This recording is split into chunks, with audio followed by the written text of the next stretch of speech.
Sur cette vue très large, photographiée à la verticale du haut de la côte vers le sud-est, il est possible de lire aisément l'organisation de l'espace. Deux grands faciès se différencient nettement.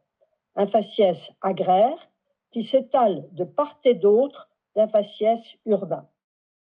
Le faciès agraire n'est pas homogène. Il se subdivise en un talus viticole au premier plan.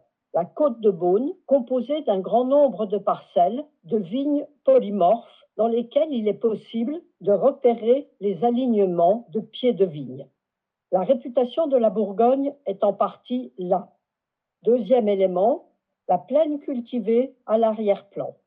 Les nuances de la palette culturelle renseignent l'observateur sur les cultures pratiquées en ce mois d'août. Champs moissonnés, tournesol, maïs. Enfin, au centre, s'étale la ville de Beaune, dont le noyau ancien, médiéval, est très facilement identifiable. De forme circulaire, ourlée d'un rideau d'arbres à l'emplacement des fossés qui bordaient les remparts. Au sein de ce bâti très dense, sur la droite, les hospices de Beaune, mondialement connus. Autour, une pulvérisation de quartiers plus ou moins anciens. Tout d'abord, les faubourgs à la sortie des différentes portes de la vieille ville. Puis, des quartiers d'habitat collectif près du cimetière et des quartiers d'habitat pavillonnaire en lisière du vignoble.